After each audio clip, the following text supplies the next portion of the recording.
Salut à toutes et à tous, j'espère que vous allez bien, que vous êtes en forme. Je suis ravi de vous retrouver dans ce nouveau projet qui, comme vous l'avez remarqué dans le titre, n'est pas une vidéo mais plutôt un podcast.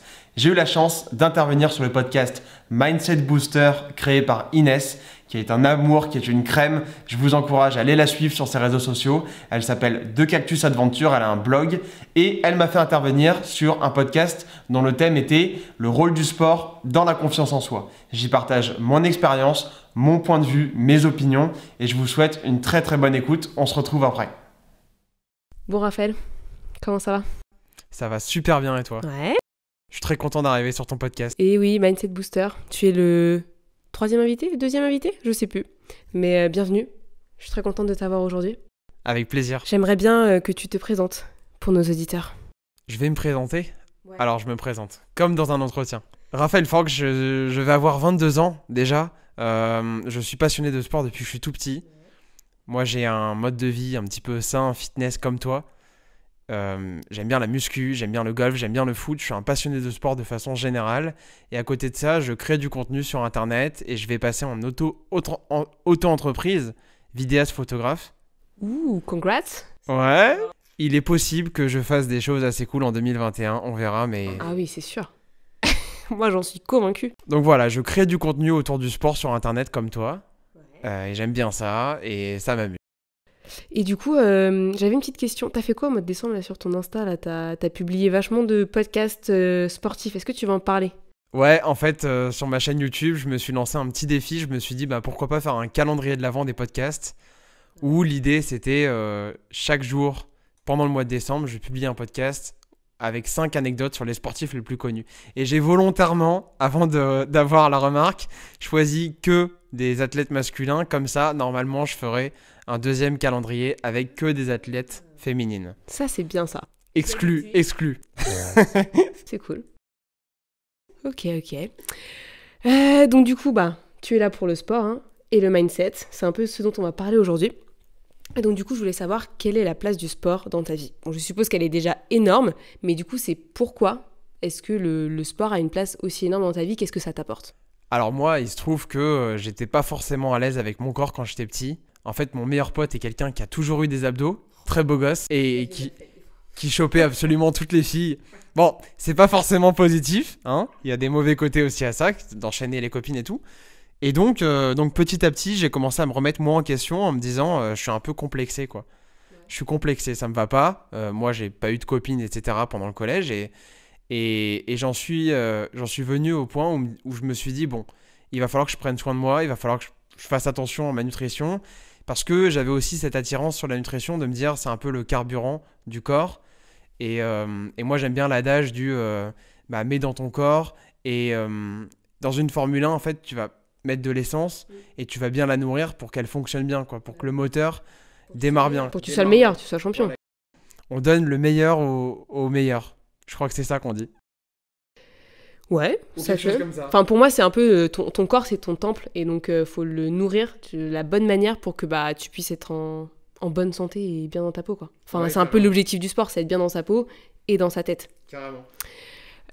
Et donc du coup, moi, en ce moment, je vais beaucoup travailler sur la confiance en soi, parce que je me rends compte que beaucoup de gens n'ont pas confiance en eux et ont vraiment du mal à croire en eux et en leur potentiel.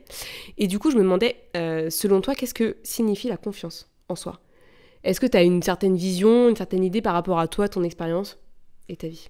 Pour moi, la confiance en soi, c'est se lancer sans forcément avoir de doutes. Ou alors, si on a des doutes, c'est justement de se dire, ok, je vais le faire. Ouais, donc ça veut dire que tu passes au-delà de tes doutes? Exactement. Je pense que c'est affronter ses peurs et ses doutes. Et aussi, évidemment, avoir confiance en ta capacité à réussir quelle que soit l'épreuve. C'est te dire, bon, je vais peut-être avoir des obstacles, je vais peut-être avoir des soucis, peut-être que les choses vont pas se passer comme je les ai imaginées, mais je vais aller au-dessus de ça et je vais dire à un moment donné, j'ai les compétences, j'ai la possibilité de le faire. Ouais, et puis tu oses, quoi, tu y vas. Et... À un moment donné, je pense que la confiance, c'est arrêter de se poser des questions, quoi. C'est de se dire, on y va, feu à volonté, et puis on verra comment ça se passe. T'as un exemple un peu à nous donner sur ta vie où à un moment donné, tu t'es donné la confiance en toi, en fait, pour y arriver et vraiment dépasser une peur que t'avais ou... Alors, j'ai pas forcément d'exemple comme ça. Par contre, tu vois, pour reprendre le calendrier de l'avant des podcasts, j'avais pas mal préparé en avance. Je pense que j'en avais une dizaine qui étaient vraiment planifiées et tout, tu vois, sur la chaîne où virtuellement pendant 10 jours, j'aurais pu penser complètement à autre chose. Et ensuite, ça n'a pas été le cas. Et je pense que la confiance, c'est de dire, bon, j'y vais, je me lance, je suis pas sûr que je vais y arriver, très honnêtement. Et sur la fin, il y a certains podcasts que j'ai enregistrés à 22h pour le lendemain à 8h. Ça, on l'a déjà tous fait. Voilà. Mais je pense que la confiance, c'est de se lancer et ensuite se dire, bon, de toute façon, je vais y arriver. Je vais y arriver parce que j'ai la motive. Tu perds rien en fait à essayer, même si entre guillemets c'est pas parfait, parce que le perfectionnisme c'est un peu le truc horrible qu'on a tous. On a tous envie de faire un truc génial tout le temps, alors qu'en soi on n'est pas obligé en fait. Bah ouais, et puis même, tu vois, j'ai écouté un podcast aujourd'hui, Chloé Bloom, sur lâcher la perfection. Et ouais, c'est dur, mais d'un autre côté, ça aide. Ah oui, parce que du coup tu te mets à l'action. Enfin, Ça aide. du coup t'as fait ton calendrier de l'avant, par exemple j'ai fait mon podcast. Ouais. En soi, c'est pas des choses qui peuvent être parfaites pour tout le monde, mais on les fait pour nous et ça nous fait plaisir. Et il y a des gens qui aiment bien en fait notre contenu, donc enfin c'est ce qui compte finalement. Bah, à partir du moment où tu te lances, de toute façon, tu vas apprendre des choses. Ouais. Et je pense que le perfectionnisme, il peut venir plus tard dans un second temps si vraiment tu commences à te professionnaliser, mais c'est de dire à un moment donné, c'est pas parfait, mais j'y vais. Moi là-dessus, je suis d'accord avec toi. Bon, on est d'accord, donc le sport, c'est ultra essentiel. Tu te sens beaucoup mieux dans ta peau, dans ta vie, dans ta tête, etc. Et donc du coup, la question qui suit, c'est est-ce que tu as des habitudes que tu mets en place pour ton mindset, pour vraiment te sentir bien dans ta peau, donc en plus du sport, mais des habitudes qui vont avec. Je pense qu'on en a tous quand on est sportif et qu'on kiffe ça, est-ce que tu as vraiment des habitudes que tu as mis en place ? Alors moi, j'accorde une importance capitale, mais vraiment capitale à mon sommeil. Ouais. Je fais toujours en sorte de bien dormir. J'essaie de me coucher à des heures régulières et de me lever à des heures régulières. D'une part pour être productif. D'autre part, je sais que si je dors mal, je vais pas forcément être très agréable pendant la journée, tu vois. Donc ça, c'est vraiment selon moi la base de la base d'avoir un bon sommeil. Après, évidemment, dans les habitudes, il y a la nutrition.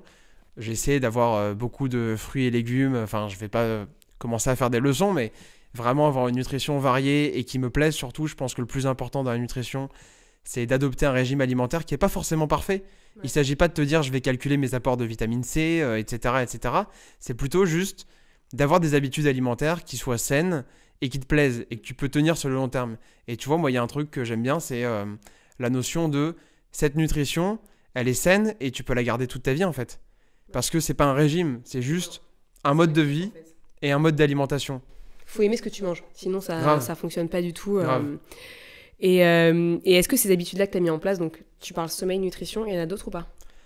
Alors, qui viennent comme ça dans ton esprit. Enfin, je sais que tu fais beaucoup de rap, de slam. Je sais pas si ça t'aide. Ouais, j'aime bien ça. J'aime bien ça. Est-ce que ça m'aide ? Je sais pas. Je sais que dans les périodes où je me sens pas forcément bien, j'adore écrire. Ouais. Par contre, dans mes habitudes, mais ça c'est pas naturel, je me force pas du tout. C'est le sourire et la positive attitude, quoi. C'est toujours de dire à un moment donné, il y a des choses qui vont mal se passer dans ta vie, mais tu peux toujours choisir la façon de laquelle tu vas y réagir. Ah, j'en parle tellement en ce moment en plus, c'est un truc de ouf. Ouais, c'est essentiel. C'est vraiment un mode de vie qui me permet, moi, d'avancer constamment, c'est d'être positif et toujours d'aller de l'avant. Ouais, en fait, quand tu contrôles tes émotions et la réaction que tu as dans tout ce qui se passe dans ta vie, à ce moment-là, déjà, t'es plus calme déjà et tu peux vraiment te relâcher, en fait. T'as plus ce stress-là constant que tu pouvais avoir ou que les gens peut-être ont, je trouve. Et à ce moment-là, du coup, t'es libéré d'un poids, en fait. Ouais, non, carrément. Donc, est-ce que tous ces éléments-là, ils t'ont permis de gagner en confiance en toi ? Et finalement, en fait, tu crois beaucoup plus en toi, en ton potentiel, parce que du coup, la nutrition, c'est quand même quelque chose à mettre en place qui est difficile. Dormir, on a beau se le dire, mais c'est vrai qu'on dort pas tous beaucoup parce qu'on est tous dans une vie à 200% et on a du mal à faire nos 7-8 heures de sommeil, à peu près. Ou même 9. Enfin, après, c'est peut-être trop. Ça dépend des gens, quoi, de toute façon. Ouais, mais bon, 7 heures, 8 heures, c'est bien déjà. Hein. Ouais, pour un rythme de vie où tu bosses, plus t'as des passions à côté, etc., c'est déjà une bonne chose. Hein. Ouais. Ok. Quels seraient tes 3 meilleurs conseils pour des personnes qui voudraient gagner en confiance en elles et qui se sentent pas forcément très bien au quotidien ? Qu'est-ce que tu leur dirais ? Alors déjà, je pense que l'étape la plus importante selon moi, c'est vraiment de s'accepter. Ouais. S'accepter, accepter ton corps, accepter tes défauts. Je pense qu'il y a vraiment, au début, avant même de vouloir faire des efforts, la prise de conscience. Et je suis certain que on a tous des défauts, évidemment qu'on a tous des défauts, mais c'est de se dire, non pas j'ai un défaut, je l'accepte et puis ça en reste là, et puis de toute façon je vais rester comme ça toute ma vie. C'est plutôt de dire c'est un point d'amélioration. Et justement, c'est peut-être un challenge de dire, bon j'en sais rien moi, j'ai un complexe physique, j'aime pas mon nez ou j'aime pas mes fesses. Comment, avec ce complexe physique ou comment avec ce défaut, je vais pouvoir peut-être même en faire une force. Tu vois ce que je veux dire? Donc, et selon moi, il y a vraiment la première phase qui est d'acceptation et la deuxième phase qui va être de dire je vais en faire une force ou je vais en faire un challenge. Je vais en faire quelque chose qui me différencie des autres. Parce que je pense que dans les défauts, il y a toujours de quoi apprendre et une qualité, de toute façon, tu l'auras toute ta vie. Tu vois, moi, je suis souriant. Je pense que toute ma vie, je vais être souriant. Par contre, un défaut, quel qu'il soit, si tu fais la route pour justement avancer et progresser sur ce défaut-là, déjà au bout, tu seras fier et puis tu auras appris plein de trucs. Moi, je m'intéresse beaucoup à l'art oratoire et l'une des personnes que j'admire énormément, c'est Bertrand Perrier, un avocat, qui dit... Tu sais que j'avais parlé à ce monsieur. Hein. C'est vrai ? Ouais, je l'avais parlé à ce monsieur. Il est génial. Il dit fréquemment sur les plateaux télé qu'en fait, lui, il a fait un chemin de réconciliation vers la parole et que c'était un ancien timide et qu'aujourd'hui, quand il prend la parole, il en est fier. Il en est fier parce qu'il était vraiment maladif. Et il était très, très timide et il a vu ça comme un défi. Et c'est d'autant plus riche comme parole que quelqu'un qui a toujours eu l'habitude de parler, tu vois. Ah oui, non, mais clairement. Donc voilà. C'est selon moi vraiment la période d'acceptation et ensuite la période de remise en question et de challenge et on va avancer et puis... tu passes à l'action quoi. Exactement, tu vas à l'action. Et t'essayes. Et par rapport justement à cette confiance en soi, c'est de lâcher prise et de dire ok, je vais le faire, je vais avancer et puis je vais y arriver. Et puis c'est pas grave au pire si tu vas pas jusqu'au bout ou si tu n'y arrives pas complètement. Ou si ça prend beaucoup de temps, parce qu'en soi, voilà. Des gens, ils veulent peut-être un truc instantané, alors qu'en soi, c'est comme un objectif sportif. Hein. Tu vas avoir le corps de tes rêves, entre guillemets, ça prend des années, en fait. Ah, carrément. Et puis, tu le sais, parce que du coup, tu fais de la muscu, comme moi, je fais de la muscu, et c'est vrai que c'est un sport où tu as envie d'avoir des résultats, mais en fait, ça peut prendre des mois et des mois, en fait. Ouais, et puis tu le sais autant que moi, je pense que le pire dans la muscu, c'est que tu n'as jamais vraiment le corps que tu veux. Non, mais en fait... Si tu veux vraiment le corps que tu veux, faudrait vraiment... déjà, il faut savoir vraiment ce que tu veux, parce que tu peux pas forcément te comparer aux autres, on est tous différents. Bah ouais. Et en plus de ça, faudrait être H24 en train d'en faire, en fait. Ouais. Et bosser la nutrition, ça veut dire être vraiment... être professionnel et être dans les compétitions de bodybuilding. Et ça, clairement, c'est pas donné à tout le monde. Ou même faire de la chirurgie esthétique. Ouais, mais ça, c'est... Tu vois, je veux dire... Je trouve que c'est superficiel quand c'est... partout, tu vois. Ouais. Je peux comprendre les femmes qui aient envie de se refaire les seins, parce que je peux comprendre que t'aies une envie, un désir, mais après que tu te refasses un truc, genre vraiment pour avoir quelque chose, genre je sais pas, un six-pack ou un truc comme ça, je vois pas l'intérêt. Enfin, voilà. Oui, non, mais je veux dire, dans cette optique de je vais absolument tout optimiser et je vais vouloir absolument le corps parfait, tu vois, on parlait de Chloé tout à l'heure. Ouais. Chloé, elle déteste ses fesses. Elle déteste ses fesses. Je vais y arriver. C'est pas facile à dire ça. Elle pourra jamais avoir les fesses dont elle rêve, tu vois. Donc, il faut l'accepter. Et même en faisant beaucoup de musculation, en faisant quelle que soit la démarche, elle pourra de toute façon pas obtenir les fesses dont potentiellement elle pourrait rêver. Ouais. Tu vois ? Donc... Oui, dans ces cas-là, effectivement. Ouais, voilà. Dans l'idéal du corps éventuellement parfait, il faudrait passer par la chirurgie esthétique. Ah, mais l'objectif, c'est aussi de s'accepter. Donc, si l'acceptation passe par une opération ou quoi que ce soit... Je suis d'accord avec toi. Ça passe aussi. Enfin, à un moment donné, on est tous... ce qui est bien dans ce monde où on vit aujourd'hui, même s'il y a des côtés très négatifs, il y a quand même le truc qui est qu'on est un peu libre de ce qu'on veut faire. Tant qu'on bosse et qu'on passe à l'action, on peut faire vachement de trucs. Et se donner les moyens, quoi. Bah ouais. Si tu donnes pas les moyens, c'est sûr que tu n'y arriveras pas. Mais déjà, si t'as des moyens et de 2, tu te donnes les moyens, après, c'est nickel. Enfin, il n'y a pas de raison. Et ça prend le temps que ça prendra. Je dis pas que c'est un truc qui va se passer en 2 secondes, etc. Et toi, tu le sais. Parce que ça fait combien de temps que tu fais de la musculation J'ai commencé en août 2016. Ah ouais. Ça fait plus de 4 ans. Ah ouais. Bon, j'ai encore un physique maigre et gras. Non, pas forcément. Mais voilà, c'est... Ah bah attends, ça prend son commence temps. À dater. Ça prend son chemin. Attends, c'est énorme comme ouais, boulot, et quand tu te piques pas les fesses, c'est d'autant plus difficile. Bah ouais. Hein mais c'est le challenge. Et quand t'es un imberbe comme moi, encore plus. Quel est le rapport entre les poils et la muscu? Ah bah la testostérone. La testostérone. Ok. Moi, je suis quelqu'un qui a, à mon avis, un faible taux de testostérone, mais faut s'accepter comme on est. Bah ouais. Et à un moment donné, j'ai envie de dire... Et puis t'as déjà une évolution. Ouais, j'ai déjà une évolution. Je partais d'un petit 62 kilos quand même. Hein. Ouais. Donc, et t'as combien maintenant? Je suis à 75. Putain, bravo. Ouais, 4 ans, c'est bien. Hein. Je suis encore maigre et gras. Ouais, mais... Pour prendre du poids, c'est dur. Enfin... Ouais. D'autant plus quand les salles sont fermées. Ah bah oui. Non mais ça c'est l'horreur. Ne m'en parle pas. Je n'en peux plus. Mais bon, c'est pas grave, on fait avec. Tu t'es pris du matos muscu à la maison, toi, d'ailleurs? Non. Non? Non, ça coûte trop cher. Ah, moi, j'ai craqué. Non. Moi, non seulement j'ai craqué, mais du coup, je me suis désinscrit de Basic Fit. Ouais, mais moi, du coup, ils me prélèvent pas. Ouais, alors, ils ont proposé des solutions de remplacement. Ouais, bon. Je sais pas si t'as vu. Non, moi, je suis chez Fitness Park. Et Ah, Fitness d'accord, Park, ok. en fait, il te permettait de soit payer, soit ne pas payer. Ok. Donc, en fait, je suis pas prélevée jusqu'à temps qu'ils réouvrent. Donc, on D'accord. verra le jour où ils réouvriront les salles. Pour l'instant, j'ai pas l'impression que ce soit de suite. Et c'est quoi tes objectifs, alors, en muscu, toi? J'ai pas forcément d'objectif pour l'instant. Moi, j'ai envie de te retourner la question. Est-ce que la muscu t'a aidé à avoir plus confiance en toi? Ah ouais. Ah, moi, je me sens beaucoup plus forte. Après, je dis pas que en soi, je suis forte physiquement parce que bah, j'ai pas non plus des perfs de malade. Parce que à côté, je fais de la course à pied et du volley. Donc, c'est vrai que la muscu, c'était un complément pour moi. Ok. Mais en fait, j'ai appris à plus aimer mon corps, à m'accepter. Parce que c'est vrai que j'ai toujours eu des petites rondeurs, des petites formes que j'adore. Mais quand je me voyais à la plage, j'étais un peu genre en mode putain, elle est belle la fille à côté et tout. Voilà. Et donc, ouais, déjà ça. Et en fait, j'ai envie de prendre en muscle. Mais ça va me prendre du temps parce que bah, il faut vraiment que je m'investisse encore plus. Ouais. Donc, il y a des chances que j'arrête le volley. Pour vraiment me baser plus sur la musculation, plus la course à pied. Après, la course à pied, je suis pas quelqu'un qui va faire 200 bandes par semaine parce que j'ai pas les capacités physiques. Donc, l'objectif, c'est que je reprenne progressivement vu que je suis encore blessée. Mais voilà, je pense que focus muscu en 2021, c'est sûr, sûr et certain. Donc tu vois la muscu, parce que j'ai déjà eu le débat avec pas mal de personnes, tu vois la muscu comme un sport à part entière? Pour moi, ouais. Plus que comme de la préparation physique pour un autre sport? Alors ça dépend. Pour un sportif qui, par exemple, fait un autre sport, comme moi, par exemple, je fais le volley, j'avoue que pendant un moment, je l'ai vu comme une préparation physique pour ça. Maintenant, je pense que quand tu fais de la muscu et que tu es seul, il faut apprendre à se motiver, à être discipliné pour y aller. Parce que sinon, t'as un abonnement et tu n'iras jamais, en fait. Parce que t'as pas envie de te lever ou d'y aller avant d'aller te coucher et tout. Et ça qui est chiant, il faut vraiment être discipliné quand tu veux faire de la muscu. Chose que quand tu fais un sport collectif ou quoi, bah, tu sais que t'as l'équipe derrière. Donc tu peux pas rester chez toi. T'es obligé de bouger ton cul. Il neige dehors, il pleut, t'y vas, en fait. Si l'équipe y est, tu y vas aussi. Ouais, carrément. Donc voilà, c'est plus ça. Après, ouais, pour moi, c'est un sport à part entière. Enfin, ça me tue, moi, quand je vais à la muscu. Alors, c'est peut-être pas très cardio. Mais je fais de la force plutôt, et la force, ouais, ça m'explose, quoi. Les nerfs et tout ça, après, moi, je suis explosée, quoi. Ah ouais, forcément. Et on sent les courbatures. Post-confinement, là, je pense qu'on va rigoler sur les courbatures qu'on va avoir. Je sens que les premiers squats vont faire mal. Tu me diras, du coup, ça va piquer. Ah oui, non, mais ça fait 2 mois, 3 mois.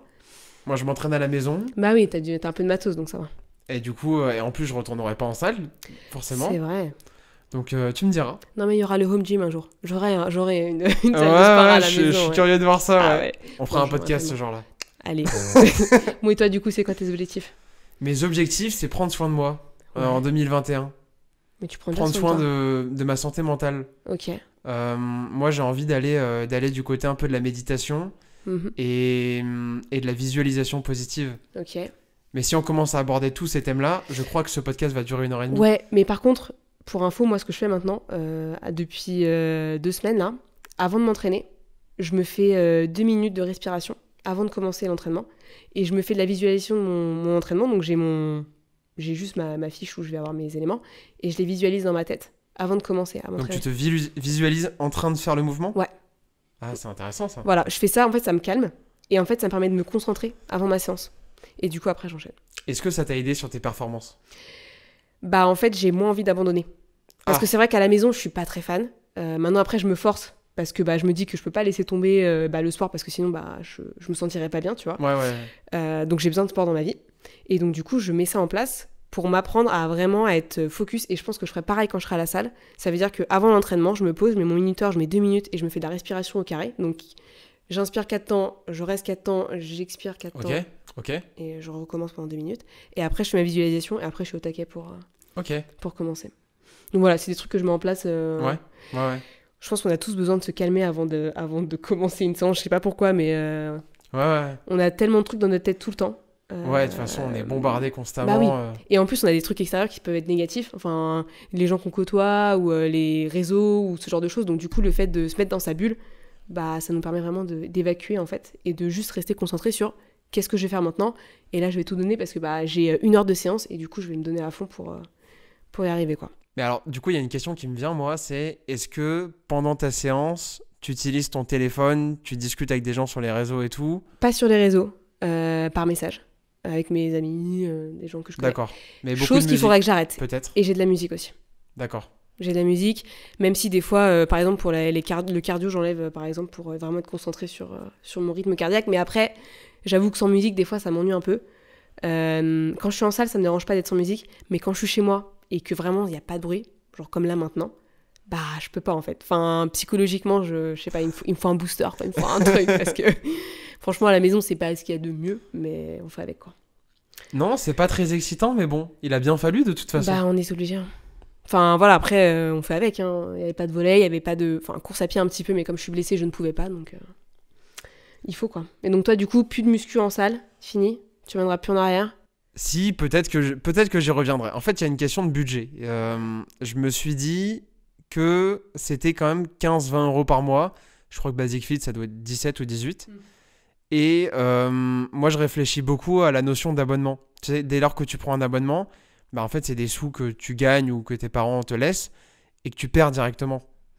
Et moi, j'ai investi donc dans du matériel muscu. Très honnêtement, ça m'a coûté quelque chose comme 300 ou 400 euros. Hein. Okay. Donc des disques de 10, de 5, de 2,5, une barre et 2 trucs d'haltère où tu peux mettre les échelons là pour bloquer les disques. Ouais. Et vu que j'ai payé tout ça, je me suis dit, bon, je vais me contenter de ça. Et moi, mon objectif, c'est pas nécessairement de prendre plus de masse musculaire parce que je crois déjà avoir un palier qui atteint un palier, voilà, déjà d'une qui me satisfait et de deux, si je veux aller plus loin, je pense qu'il faudrait que je me dise, là, je vais faire une grosse prise de masse. Ouais. Et ça va me demander encore beaucoup plus d'implication. C'est comme le taux de masse grasse où les gens se disent, j'ai vraiment envie d'être sec et tout. Y a un palier auquel tu peux voir tes abdos sans forcément avoir d'efforts à faire constamment, tu vois, quand t'es un mec notamment. Et moi, j'aime bien cette notion de médium, de chill. Okay. C'est un peu comme là, tu vois, j'ai un physique qui me convient relativement bien. Ouais. Mais je vais pas aller chercher un extrême parce que de toute façon, moi, j'ai envie de réussir dans d'autres domaines. Mon physique, en soi, il va pas me servir à grand chose dans la vie, tu vois. Bah, mis à part être bien dans ta peau, c'est-à-dire voilà, que faut que tu apprécies comment tu es, etc. Mais c'est la confiance en soi. La confiance en soi, elle passe par son mental et son physique. Ouais. Si t'es satisfait de toi et que bah, t'arrives à marcher dans la rue, que t'es pas en mode oh là, les gens ils me regardent, c'est bizarre. Ouais. Bah en fait, c'est que t'es bien dans ta peau, quoi. Ouais, et tu peux t'habiller comme tu veux, etc. C'est ça, en fait, l'acceptation de soi et physiquement parlant. Et je trouve que c'est essentiel. Donc si toi, t'as réussi à avoir ça, bah c'est déjà énorme, en fait. Et en 4 ans, c'est un beau boulot. Enfin, c'est pas un truc qui se fait en 2 secondes de prendre autant de poids, de masse, plus de muscles. Donc, tant que t'es content avec ce que t'as. Et est-ce que le fait d'avoir évolué physiquement pour toi, ça t'a aidé dans ta relation aux autres ? Est-ce que tu vas plus vers les autres ? Est-ce que tu te poses moins de questions vis-à-vis de toi ? Pas forcément. Non ? Après, j'ai jamais été quelqu'un de très complexé. Physiquement, etc., j'ai jamais eu de complexe. La seule chose que j'ai vraiment changé, c'est mes dents, parce que j'avais les dents du bonheur et j'ai eu des bagues pendant 1 an. Okay. Et depuis, voilà, j'ai les dents comme tout le monde, enfin droite, quoi. Ouais. Bon, c'était pas moche, tu vois, mais c'est une époque où j'avais envie de le faire. Mes parents m'ont dit oui, et du coup, j'ai sauté le cap. Mais après, derrière, j'ai jamais eu de complexe. D'accord. Donc c'était plus. Okay. En fait, c'est plus me booster moi et booster mes limites. Quand je fais du soulevé de terre et que j'arrive à faire du 60 kg, mais je suis déjà tellement contente parce que bah, c'est mon poids de corps. Et du coup, je me dis, mais en fait, je peux le faire, quoi. Et je peux aller encore plus loin, tu vois. Ouais, et justement, le fait de se concentrer après juste sur la muscu, bah, j'espère aller beaucoup plus haut. Et est-ce que ça t'aide dans d'autres domaines de ta vie ? Ça me booste. Moi, je finis... En fait, je fais souvent la muscu le matin parce que... Ou le vendredi soir, mais sinon, c'est que le matin. Ok. Et en fait, je kiffe ma séance matinale parce que quand je reviens à la maison, après, je suis déter pour tout faire. En fait, j'ai l'impression d'être indestructible. C'est marrant, ça. Toi aussi, non ? Non, moi, c'est l'inverse. Ah ouais ? Moi, je fais ma séance de muscu. Et t'es KO. Et ensuite, je suis KO et je me pose pendant 2 heures dans le canapé. Ah non, moi, j'adore. Moi, ça me booste. Il y a des gens comme toi, j'en connais beaucoup, ouais. Ouais, après, je dis pas que je fais pas une sieste à midi où je suis explosée, voilà. Ah, d'accord. Ça m'arrive, mais je le sais. Tu vois, je le sais. Et après, il faudrait juste que je me couche plus tôt, tu vois. Mais c'est toujours le problème du sommeil, etc. Ouais. Qu'est-ce que je fais le soir ? Qu'est-ce que je vais faire après le matin ? Est-ce que j'y vais à 6h ? Est-ce que j'y vais plus tard ? Ouais, et puis il y a le boulot et compagnie. C'est un mode de vie, en fait. Je vais me lever 2 heures plus tôt parce que bah, j'ai muscu pendant 1 heure et donc du coup, bah, je vais bouger mon cul pour aller à la salle. C'est un peu des sacrifices, mais des sacrifices où finalement, on se fait du bien. Enfin, je trouve. Donc du coup, je vais continuer à les faire, en fait. Et c'est une habitude positive. Ouais. Pas pour tout le monde, je pense pas. Que ce soit quelque chose de positif. Ouais, non. Pour certains, peut-être pas, mais en tout cas, pour moi et pour toi, je pense, on va se lever pour aller faire du sport. C'est des questions de priorité, toujours. Ouais. Je suis bien d'accord là-dessus. Après, chacun, tu vois, peut faire ce qu'il veut hein, là-dessus. Chacun fait ce qu'il veut. Bah ouais. Hein. C'est peut-être la meilleure manière de terminer ce podcast. Oui, mais oui. Chacun fait ce qu'il veut. La confiance en soi, c'est faire ce qu'on veut, bordel. C'est vrai. Et s'aimer. C'est S'aimer vrai. et s'accepter et passer à l'action et arrêter de glander, en fait. Je suis d'accord avec toi. Ouais. Passer à l'action. Voilà, c'est la conclusion de ce podcast. On espère que ça vous a plu. Merci de m'avoir invité. Bah merci à toi d'être venu jusqu'ici, d'avoir fait je sais pas combien de kilomètres, 300 400 J'ai fait beaucoup de kilomètres, ouais. Je suis venu de loin. Mais Un je petit pense que Lillois ça valait la en peine. région parisienne. Bah ouais, bien sûr, avec plaisir. Et puis j'espère qu'on en refera dans quelques années pour faire le bilan. Ou l'année Dans ton prochaine. gym. Dans mon gym. Ouais, ça, attends, on verra ça plus Ah, tard. hein. d'accord, ok. Mais on verra l'année prochaine déjà pour un petit récap de qu'est-ce que t'as fait cette année, qu'est-ce que t'as accompli, est-ce que t'as encore plus confiance en toi.